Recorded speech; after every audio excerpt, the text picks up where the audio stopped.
Allahi wa barakatuh. Waalaikumsalam. Alhamdulillahilladzi hadana lihadza wa ma kunna linahtadiya laula an hadana Allah. Wassalatu wassalamu ala sayyidina wa habibina wa syafi'ina wa karimina wa qudwatina wa maulana Muhammad sallallahu alaihi wasallam wa ala alihi wa sahbihi ajma'in. Amma ba'd. Para bapak-bapak, para hadirin, para ibu-ibu, para hadirat yang sama-sama dimuliakan oleh Allah Subhanahu wa taala, wabil khusus pimpinan yang lagi rapat, wa man hadar fi hadzal makan, dan yang hadir di tempat, mudah-mudahan semuanya panjang umur, sehat wal afiyah, dan semuanya dilindungi oleh Allah Subhanahu wa taala, diberkahi oleh Allah Subhanahu wa taala, dipanjangkan umurnya dalam keadaan takwa kepada Allah Subhanahu wa taala, sehat wal afiyah, dan dijebarkan diluaskan rezeki miliknya oleh Allah Subhanahu wa taala, dimudahkan segala urusannya oleh Allah Subhanahu wa taala dunia wal akhirah. Amin ya Allah ya Rabbal. Dan semoga putra-putri kita dijadikan putra-putri yang solehin solehah, yang berbakti untuk agama, nusa dan bangsa, dan dijaga daripada jeleknya zaman dan jeleknya penduduk zaman, dengan berkah pemimpin zaman yaitu Sayyiduna Maulana Muhammad sallallahu alaihi wasallam yang menerangi di zaman. Amin ya Allah ya Rabbal. Alhamdulillah, para hadirin, para hadirat, ibu-ibu, bapak-bapak, alhamdulillah barusan kita telah melaksanakan sholat 5 waktu. Alhamdulillah, semoga sholat 5 waktu kita barusan diterima oleh Allah Subhanahu wa taala, dan semoga kita ditambah khusyuk dalam melaksanakan sholat 5 waktunya. Amin ya Allah ya Rabbal alamin. Ya, sebagaimana firman Allah Subhanahu wa taala dalam Al-Qur'an, Allah mengatakan fa idza faragta fansab, fa idza faragta fansab. Maka ulama ahli tafsir mengatakan tadullu ala anna hadhil ayah amarna Allah Subhanahu wa ta'ala bi an namsiba ba'da as-salah wa la nansarifa, haitsu an nadhkura Allah Subhanahu wa ta'ala dzikran katsiran. Ayat ini memerintahkan pada kita fa idza faragta fansab wa ila rabbika, memerintahkan pada kita agar kita berzikir pada Allah Subhanahu wa ta'ala setelah salat 5 waktu, sebagaimana sabda Rasulullah sallallahu alaihi wasallam yang hadis ini diriwayatkan oleh Imam Ahmad. Imam Ahmad ini adalah gurunya Imam Syafi'i. Imam Syafi'i adalah gurunya muridnya Imam Ahmad adalah muridnya Imam Syafi'i, dan Imam Ahmad adalah gurunya Imam Bukhari, dan Imam Bukhari gurunya Imam Muslim. Imam Muslim gurunya sampai kepada ahli hadis yang 6 tersebut ya. Jadi di sini dikatakan apa? Udzurullaha hatta yuqalu majnun. Ya. Berzikirlah kalian kepada Allah Subhanahu wa taala sampai kalian dikatakan orang gila. Ini hadis diriwayatkan oleh Imam Ahmad bin Hanbal. Makanya sebagian orang ketika berzikir itu ada yang sampai menggelengkan kepala seperti la ilaha illallah, la ilaha, ada begitu. Dan itu hadza syai'un la yustaghrab. Itu perkara yang tidak dianggap aneh. Itu muwafiqun li hadis Rasulullah sallallahu alaihi wasallam, itu sama dengan hadis Nabi Muhammad sallallahu alaihi wasallam yang memerintahkan agar kita berzikir sampai kita dikatakan sama orang seperti orang gil. Zikir kapan? Zikir setelah sholat ataupun zikir di malam hari ya. Makanya tadi setelah sholat itu kita dianjurkan membaca subhanallah 33 kali, alhamdulillah 33 kali, Allahu akbar 33. Ini hadis diriwayatkan oleh Sayyidah Fatimah Az-Zahra langsung dari ayahandanya yaitu Nabi besar Muhammad sallallahu alaihi wasallam. Nah, kalau nanti kita misalkan setelah sholat langsung zikir, sunnah apa enggak? Tentu sunnah. Siapa yang merintahkan? Allah Subhanahu wa taala dan Nabi besar Muhammad sallallahu alaihi wasallam, dengan perawi-perawi yang kuat, sanad-sanadnya kuat insyaallah. Terus ada lagi di dalam sholat bapak-bapak maaf, kadang-kadang orang itu ketika sholat ada gerak-geraknya. Mungkin kita merasa apa? Nahnu mustaghrib min hadzal imam. Kadang-kadang kita merasa aneh dengan imam ini. Imam kok kenapa ketika sholat gerak-gerak? Ya kan? Kalau orang tidak mengerti dengan gerakan tersebut atau dengan hukum imam madhab yang 4, Hanafi, Maliki, Syafi'i, Hambali, maka kita akan mengatakan apa? Semua orang itu sholatnya nggak benar. Kenapa? Karena ada gerak-gerakan atau sholatnya kurang khusyuk.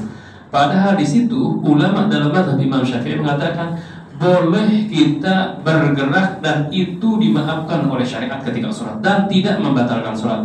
Apa saja yang gerakan tersebut yang tidak membatalkan sholat, maka Imam Syafi'i mengatakan di dalam bait syairnya fasyafatun wal udhlu wal lisanu wa dzakarun wal jafnu wal bananu.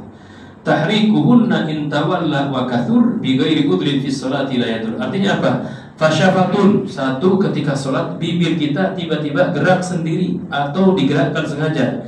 Misalkan ya punten bapak-bapak nih, saya agak garut di Garut, jadi ada bahasa Sundanya Pak ya. Bapak-bapak ngerti bahasa Sunda, ngerti? Oh alhamdulillah tuh. Nanti Garut. Oh Subang, alhamdulillah. Saya lahir di Bogor, nenek saya Garut, dan ini misalnya saya Pak Lukman ini ya. Jadi gini maksudnya Paknya. Fasyafatun, pertama bibir. Ketika kita sholat bibir kita gerak sendiri, apakah sakit ataukah digerakkan sendiri gitu? Hakata. Bibir gerak aja sendiri. Syafatun, bibir. Itu kata ulama tidak membatalkan sholat bibir itu.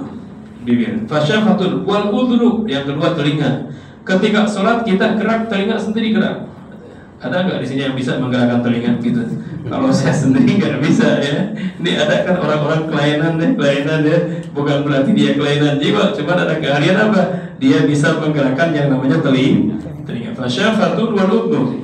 Fasyafatun wal udhnu wal lisanu, lisan lidah. Itu lidah ketika sholat gerak sendiri lidah. Maaf Pak ya. Ini hukum dalam mazhab Imam Syafi'i dan tidak membatalkan sholat. Begini lagi sholat. Ngele kalau bahasa Sunda ngele ya. Apa kalau nggak bahasa Indonesia apa karena? Apa? Melet.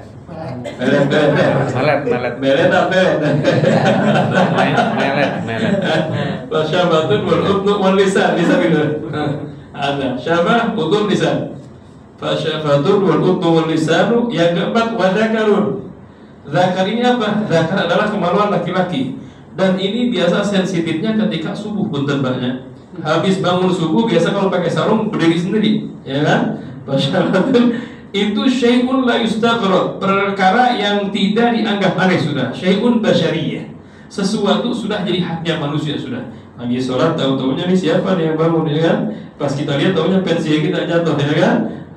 Fasyafatun wal udhnu wal lisanu wa dzakarun. Terus yang kelimanya fasyafatun wal udhnu wal lisanu wa dzakarun wal jafn. Jafn itu kelopak mata lagi sholat begini Pak. Ini saya bahas dulu tentang bab sholat ya, karena barusan itu lama sholat. Ini gerakan begini, ada wal jafnu. Terus yang kelimanya wal banan, jari-jari begini.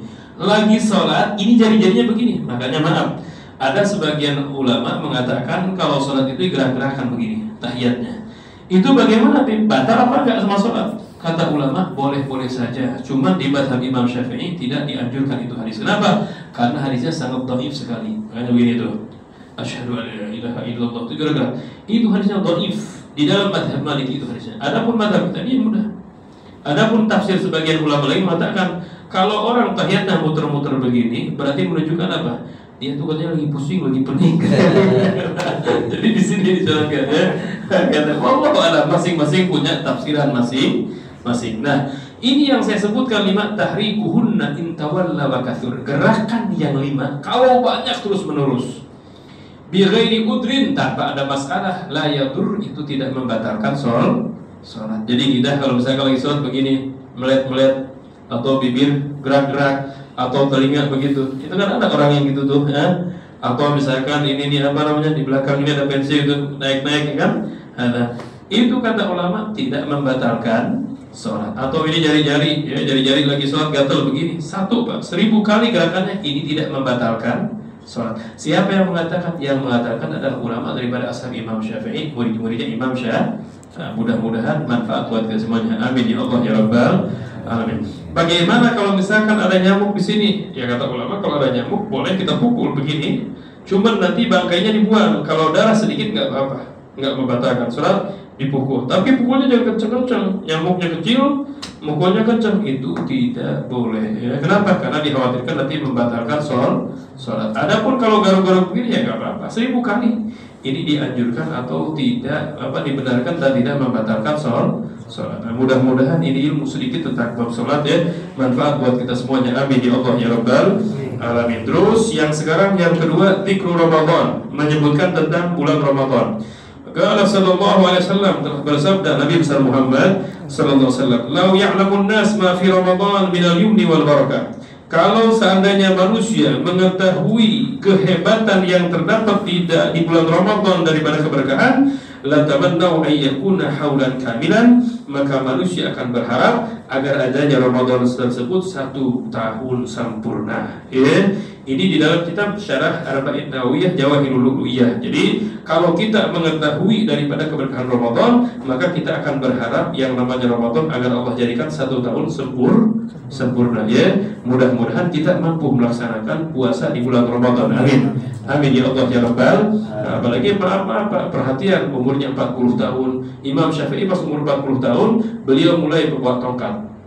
Pertama kali yang buat tongkat adalah Imam Syafi'i. Maka Imam Syafi'i ditanya, "Ya Imam, kenapa engkau buat tongkat?" Kata Imam Syafi'i, "Saya sudah sampai umur 40 tahun, wali atadzakar anni masirun ilal qabr, dan untuk mengingatkan saya bahwasannya saya sekarang akan berjalan atau akan masuk ke liang kubur." Dan Imam Syafi'i segitu hebatnya ilmunya, umurnya tidak sampai 50 tahun ya. Paling 45 berapa sekian gitu, belum sampai 50 tahun ya. Karena orang-orang alim kebanyakan yang pintar dalam ilmu agama, kebanyakan mereka umurnya muda dan kebanyakan dari mereka pun meninggalnya pun muda. Seperti muda-muda, seperti Imam Nawawi. Imam Nawawi berapa? Yang mana kitab Riyadhus Shalihin dan Syarah Sahih Muslim, beliau umurnya kalau nggak salah 45 tahun baru meninggal. Dan Imam Nawawi belum pernah nikah.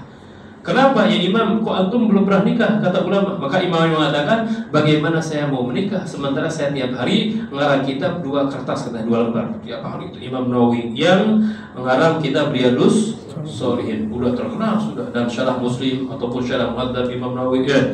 Nah di sini dikatakan apa katanya? Kalau manusia mengetahui kehebatan bulan Ramadan, maka mereka akan berharap agar bulan Ramadan 1 tahun sempurna ya. Mudah-mudahan Allah kuatkan kita dalam melaksanakan puasa di bulan Ramadan. Amin. Dan begitu pun taraweh ya. Kalau jadi nggak tahu tanggal 30 atau apa tanggal 29 sekarang apa? 29 hari apa 30 hari sekarang puasanya? Berapa? 29 apa 30 sekarang bulan Ramadan? 30. 30. Kalau misalkan 30 ya alhamdulillahirabbil, berarti tambahan kita, dan mudah-mudahan kita mampu untuk melaksanakan tarawih di malam-malam bulan Ramadan. Amin ya Allah ya Rabbal. Nah, terus yang keduanya, qala alaihi salatu wassalam, telah bersabda Nabi Muhammad sallallahu alaihi wasallam, "Man shama ramadhana wa qamahu imanan wa ihtisaban, ghufira lahu ma taqaddama min dhanbihi." Barang siapa orang yang puasa di bulan Ramadan dan dia melaksanakan puasa di bulan Ramadan dalam keadaan iman kepada Allah dan mengharapkan ridha Allah, maka dosanya akan Allah ampuni, dosa yang telah lewat. Di sini dosa ini dosa apa, Bin? Yaitu dosa yang kecil-kecil. Tapi kalau dosa besar syaratnya harus tobat pada Allah Subhanahu wa taala ya. Terus hadis yang di sini apa? Wal iman, yang dimaksud iman di sini apa? At-tasdiqu bi wa'dillah, percaya dengan janji Allah. Wal ihtisab, dan apa ini ihtisab? Huwal ikhlasu lillah, dia puasa ikhlas karena Allah Subhanahu wa taala. Jadi harus ikhlas karena Allah kita melaksanakan puasa di bulan Ramadan ya. Dan yang namanya sahur, bapak-bapak, tidak ada yang menyebabkan orang sakit, nggak ada. Itu sahur kebanyakan orang jadi sehat. Makanya kata Nabi Muhammad SAW, tasahharu fa inna fis sahuri barakatan ya. Bersahurlah kalian, makan sahur walaupun sebuah dua uap, karena waktu sahur ada keberkahan. Cuman kata Rasulullah SAW, bagaimana tata cara sahur? Rasulullah mengajarkan apa? Apa kata sahabat? Rasulullah antara sahur dan sholat paling kisaran 50 ayat Al-Quran. Berarti kalau 50 ayat Al-Quran berarti berapa menit kira-kira tuh? Berapa menit? 10 menit ya, saking ringkesnya sahurnya Nabi Muhammad SAW. Dan maaf, kalau misalkan sahur jangan jam 2 malam. Kalau sahur jam 2 malam, sahur jam 2 malam, nanti jam 9 pagi lapar lagi. Kenapa? Karena sahurnya jam 2. Ada lagi orang dengan kegayaannya, dengan kekuatannya apa? Dia sahurnya jam 12 malam. Ini jam 12 baru masuk setengah malam, itu pertengahan malam. Itu tidak dianjurkan. Kapan sahur yang abdol? Yang abdol paling kalau tadi itu 10 menit 50 ayat Al-Quran. Kalau enggak apa? Setengah jam. Kalau misalkan subuhnya jam 4:30, berarti sahurnya jam berapa? Sahurnya jam 3:30. Jam berapa jam? 4. Itu jam 4 ya, setengah jam. Atau kalau misalkan ashabul ghahwah wad dukhon. Siapa ashabul ghahwah wad dukhon? Orang yang suka ngopi sama ngerokok. Ini kan ngerokok nggak cukup sebatang nih. Nah, berapa Bib? Nah, misalkan ya, misalkan ini, ya udah 3:30 berarti. Ya, cuman bahkan agak banyak kami gitu ya, biar kuat perut. Nanti perut kadang-kadang nanti kok baru ya. Na'udzubillah min dzalik. Saya kemarin dulu itu masuk ke pasar apa? Pasar Stasiun Bogor. Siang hari baru jam 9, bukan siang pagi gitu ya. jam 9 pagi di stasiun itu Bogor, saya masuk pasar, itu orang dengan enaknya apa? Dia nyedot rokok. Menyedot rokok enak, ceplus ya. Itu dalam hati saya apa? Ini dilarang. Saya mau apa? Saya mau cegah. Saya sendiri. Kalau enggak saya cegah, ini amar ma'ruf nahi munkar ini gimana? Dengan bangganya dia menghisap rokok di depan orang. Nah itu nggak boleh. Kalau misalkan ada bisikin, Pak, maaf, kalau Bapak mau puasa sendiri aja, jangan ngajak-ngajak orang. Ya, itu amar ma'ruf nahi. Kenapa? Kayaknya dia apa nggak sahur. Emang kalau pasar sudah terkenal, sudah dari dulu juga apa banyak orang yang bocor dalam puasa. Mudah-mudahan Allah jaga kita semuanya. Amin ya Allah ya Rabbal. Terus kalau misalkan buka, tata cara buka Nabi Muhammad SAW, kapan bukanya? Kalau buka pas beduk maghrib langsung kita makan kurma 1 atau 3 afdolnya. Kurmanya yang gimana Bib yang afdol? Kurma yang afdol adalah kurma rutop. Rutop itu apa? Kurma yang yang basah. Berarti kalau kita sekarang bilangnya apa? Sukari apa namanya? Pokoknya yang basah deh apa? Basah bukan basah. Bukan kurma kering dicelupin ke gelas, bukan. Tapi kurma yang basah. Afdol. Udah gitu minum air 1 gelas. Setelah minum air 1 gelas, mau makan, mau langsung sholat. Cuman lebih enak sholat maghrib dulu deh. Sudah sholat maghrib baru apa? Baru makan. Jangan nanti diakhirkan. Makannya nanti kadang-kadang jam 9 atau setelah tarawih. Makanya ulama mengatakan apa? Kenapa orang-orang sekarang kalau puasa sedikit keberkahan? Karena mereka suka mengakhirkan buka, di antaranya makan. Badan jadi lemes. Dan kalau mau makan jangan terlalu banyak, soalnya nanti kita bakal melaksanakan tarawih. Terus ada yang mengatakan, Bi, bagaimana tarawih Bib ini hilafiyah antara ulama Bib? Jadi tarawih 11 sampai 20 rakaat. Bahas apa jangan nih? Ya terserah antum. Mau 11 mau 20 terserah. Kalau di Madinah sholat tarawihnya 36 rakaat tarawihnya. Tetap kalau di masjidnya 20 rakaat. Dulu di dalam kitab Ihyatus Zain, Syekh Nawawi Banten mengatakan tarawih di Madinah berapa? 36 rakaat. Kenapa kok 36 rakaat? Di Mekah berapa? Di Mekah 20 rakaat. Untuk apa? Untuk menyaingi penduduk Mekah. Setelah sholat tarawih 4 rakaat, mereka puter-puter Ka'bah, tawaf 4 rakaat puter Ka'bah. Kalau di Madinah kan nggak ada Ka'bah, makanya mereka tambah dengan berapa? Dengan menambah tarawih berapa? 36 rakaat. Kadang-kadang witirnya bukan 3 berapa? Kadang-kadang witirnya berapa? 11 bayangin. Kenapa kok sampai segitu? Sampai haus seperti itu Madinah? Orang-orang Madinah kenapa? Karena ini di bulan Ramadan. Pahala sunnah jadi pahala fardu dilipat gandakan jadi 70 pahala fardu. Ini anjuran Nabi besar Muhammad sallallahu alaihi wasallam. Allahumma shalli ala Muhammad. Ini sampai jam berapa Haji? Jam dulu lah. Terserah bebas deh. Jam 1. Sampai jam 1. Udah jam 1 selesai. Enggak ada sesi tanya jawab, ada. Ada 1, 2. Iya, terserah nih 1, 2 bebas ya. Kalau misalkan saya tahu nanti saya jawab ya. Kalau saya nggak tahu ini saya punya supir dia jawab ini aja. Kasih Pak Lukman. Iya, nanti saya jawab apa nanti ya. Ini nanti dia yang jawab, kalau saya nggak tahu biar dia jawab apa. Ini supir saya ya. Kata ini, masya Allah, anak, cuman udah punya anak. Namanya Idris, wajahnya baby fish ya. Bukan baby badak, tapi baby fish. Katanya udah punya anak, doakan biar sehat afiat ya. Terus di sini dikatakan lagi apa? Hukiya an ba'di ahli ilmi, diceritakan dari sebagian orang yang memiliki ilmu. Annahu qala, sesungguhnya orang yang memiliki ilmu tersebut menceritakan apa? Kana indana rajulun ismuhu Muhammad. Katanya kita punya tetangga namanya Muhammad. Wa kana la yusalli illa qit'an. Dan adanya Muhammad ini tidak pernah sholat 5 waktu kecuali jarang-jarang katanya. Jadi jarang-jarang yang namanya Muhammad, kata orang alim nih. Fa'idha dakhala syahrul Ramadan zayyana nafsahu bi thiyabil fakhirah wa tib. Apabila masuk bulan Ramadan, maka ini si Muhammad ini apa? Menghiasi dirinya dengan pakaian-pakaian yang megah dan dengan minyak wangi. Wa yusalli wa yasum, kemudian dia puasa dan dia salat, wa yaqdi ma fatahu, dan dia gobok salatnya kalau sudah masuk di bulan Ramadan. Siapa namanya tadi? Muhammad. Ya. Fa qultu fi dzalika, maka aku katakan pada dia apa? Kenapa kamu melaksanakan seperti itu, kata orang alim kepada Muhammad. Maka Muhammad tersebut mengatakan apa? Hada syahrut taubah war rahmah wal barakah. Ini adalah bulannya tobat, bulannya rahmat, dan bulannya keberkahan. Yang dimaksud adalah bulan Ramadan. Asallahu an yatajawaz anni bi fadlih. mudah-mudahan Allah Subhanahu wa taala mengampuni dosa aku dengan karunia-Nya, kata Muhammad tersebut. Karena dia kalau di luar bulan Ramadan dia sholatnya jarang-jarang. Kecuali pas masuk bulan Ramadan dia godok sholatnya selama setahun tuh. Famata, kemudian Muhammad ini meninggal. Fara'aituhu fil manam, maka aku lihat yang namanya Muhammad di mimpi. Faqultu lahu, maka aku katakan kepada Muhammad ini, ma fa'alallahu bika, apa yang Allah lakukan kepada kau hai Muhammad?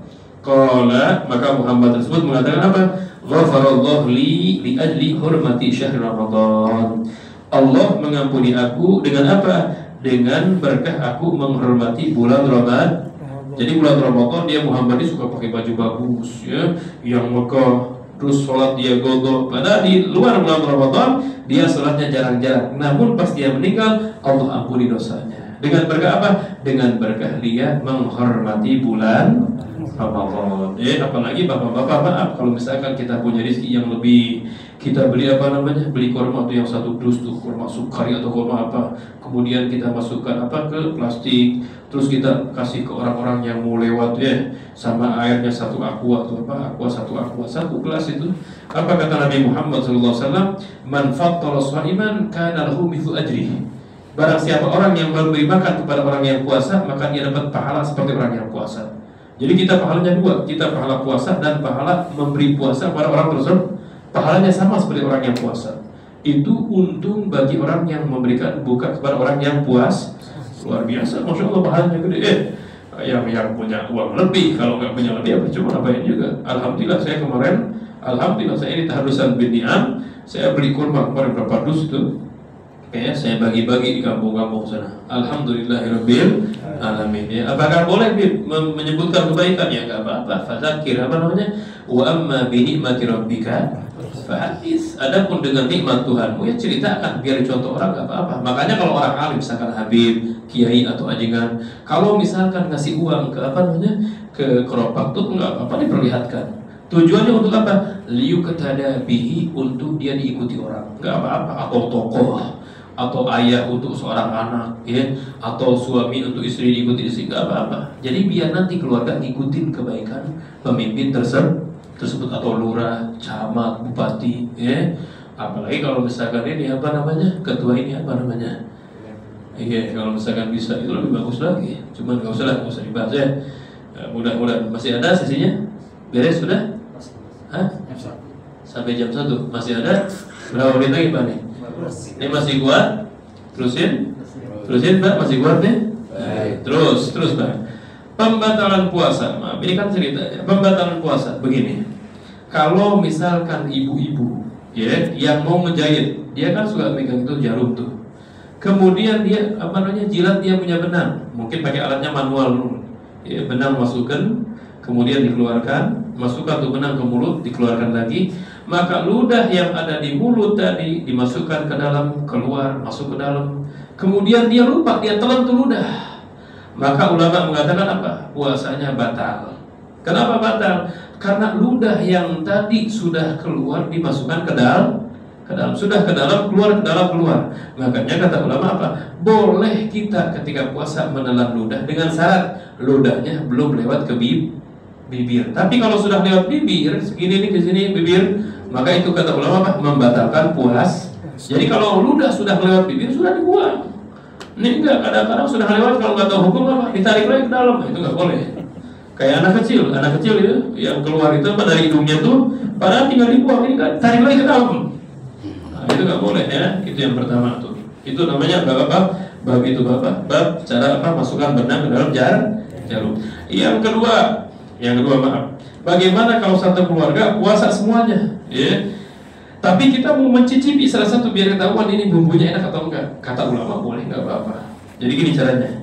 Dicelupkan kita punya jari-jari, kemudian ditempelkan ke lidah begitu.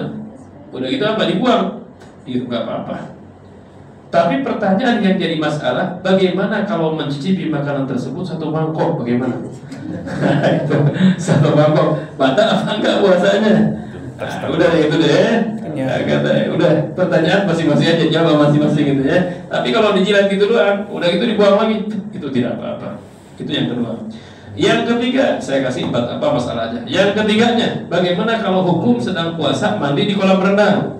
Ulama mengatakan makruh. Cuman kalau mandi di kolam renang dikhawatirkan nanti yang namanya air masuk ke dalam dubur, ya, mulut belakang atau ke lubang, salah satu lubang, maka itu hukumnya jadi haram. Kenapa? Karena bisa membatalkan puasa. Berarti mendingan ketika puasa tidak usah mandi di kolam renang. Nggak usah, mandinya di pancuran aja. Bagaimana kalau misalkan mandi di pancuran tiba-tiba airnya masuk ke mulut? Ulama bilang apa? Kalau mandinya mandi wajib, masuk ke mulut dan dia sudah niat mandi wajib, itu tidak membatalkan puasa. Alasannya apa? Karena sedang mandi wajib. Atau kalau mandinya mandi sunnah. Mandi sunnah apa? Seperti mau melaksanakan sholat Jumat. Seperti apa? Saya niat mandi wajib untuk melaksanakan sholat Jumat sunnah karena Allah. Tiba-tiba airnya masuk ke mulut. Maka kata ulama apa? Boleh apa enggak seperti itu? Itu kata ulama tidak membatalkan puasa. Kenapa elatnya? Karena elatnya mandi sun. Jadi mandi wajib dan mandi sunnah tidak membatalkan puasa. Ya, jelas? Semuanya jelas? Nah, terus apa lagi? Bagaimana kalau memeluk istri? Nih saya kasih. Memeluk istri, ya. Ulama mengatakan kalau memeluk istri keluar syahwat, cuman memeluknya pakai baju satir penghalang gini. Ini madhab Imam Syafi'i. Memeluk seperti ini keluar spermanya, keluar meluk berarti syahwatnya kencang. Maka kata ulama tidak membatalkan puasa. Kenapa? Karena pelukannya itu melalui penghalang. Sebagaimana bapak saya kitabnya ada di rumah. Kita melihat HP seperti ini waliyadzubillah di bulan puasa, makanya jangan sembarangan. Ada orang hobi, naudzubillah, dia candu. Dia melihat porno di HP begitu, dia lihat begitu, sampai keluar dia punya sperma. Ulama mengatakan apa? Itu tidak membatalkan puasa. Kenapa? Karena enggak ada lemes. Apa lemes? Sentuhan cuma lihat gini doang. Cuman masalahnya bukan batal atau tidak. Kalau batal enggak batal puasa. Cuman masalahnya apa? Pahala puasanya bisa berkurang. Ya. Itu kitabnya saya ada di rumah, namanya Taqriratus Sadidah. Ya. Yaitu apa? Catatan-catatan yang bagus karya ulama sekarang akhir zaman, karangan Habib Zain bin Sabit dari Madinah. Bagus, madhab Imam Syafi'i, ya. Mudah-mudahan ini tausiah manfaat buat kita semuanya, ya. Amin ya Allah ya Rabbal alamin. Terus satu lagi deh cerita. Berapa lagi? 7 menit lagi, 4 menit lagi. Ra'a majusiyun ibnahu ya'kul fi Ramadan bi hadratil muslimin. Seorang majusi melihat anaknya sedang makan di bulan Ramadan di depan muslimin. Ada majusi penyembah api, dia makan di depan muslimin. Fadarabahu, kemudian bapaknya memukul tuh anak. Kamu, katanya, kamu di majusi, benar gak wajib puasa di bulan Ramadan karena beda agama. Tapi kenapa kamu makan di depan muslimin? Ya, 5 la hafidta hurmatal muslimin fi Ramadan. Kenapa kamu tidak menghormati orang-orang muslimin ketika mereka puasa? Ya. Tiba-tiba apa si majusi ini? Famata fi dzalikal usbu, tiba-tiba bapaknya tersebut meninggal di minggu tersebut setelah dia membentak anaknya. Kemudian apa yang terjadi? Fara'ahu 'alimul balad fin naum wa huwa fil jannah. Tiba-tiba ulama di negara tersebut melihat si majusi bapaknya tadi yang membentak anaknya, setelah meninggal di mimpi dilihat, tahu-tahu apa? Majusi tersebut sudah di surganya Allah Subhanahu wa taala. Di surga nih. Akhirnya apa? Faqala, maka ulama tersebut mengatakan kepada majusi yang membentak anak yang telah meninggal, "Alas takunta majusiyan? Bukankah kamu ini majusi?" katanya. Qala bala. Maka si bapak mengatakan apa? Si majusi yang sudah meninggal, "Ya. Walakin lama hadrat wafati, akan tetapi aku tak kala mau meninggal, akramanillah bil Islam. Allah Subhanahu wa taala memuliakan aku dengan memeluk agama Islam. Berkah apa? Lihtirami syahr Ramadan, karena aku memuliakan bulan Ramadan. Apa memuliakan bulan Ramadan? Anaknya tadi makan di bulan Ramadan langsung dibentak sama bapaknya. Jadi dia memuliakan bulan Ramadan. Akhirnya si majusi pas meninggal, pas mau wafat, langsung mengucapkan 2 kalimat syahadat dan langsung masuk berkah apa? Berkah menghormati bulan Ramadan. Makanya maaf Pak ya, sekarang di pasar-pasar ya, tetangga-tetangga kita kadang-kadang berani ngerokok apa ya. Kita juga wajib anak-anak kita awas. Kamu nggak puasa, tapi jangan depan orang. Ya, harus itu. Adik kita yang masih muda atau tangga kita, misal kita anak misalnya, harus peringatkan. Karena kita harus menghormati di mana bulan Ramadan. Perintahnya apa? Perintah Nabi besar Muhammad sallallahu alaihi wasallam. Sallallahu alaihi wasallam Muhammadin wa alihi wasallam. Alhamdulillahirabbil alamin. Alhamdulillahirabbil alamin. Telah kita mendengarkan tausiah Ramadan mengenai kemuliaan bulan Ramadan dan orang-orang yang memuliakan mendapatkan syafaat dari Allah Subhanahu wa taala, dimimpikan orang-orang soleh masuk surga Allah Subhanahu wa taala. Bapak Ibu-ibu sekalian, apabila ada beberapa pertanyaan dipersilakan.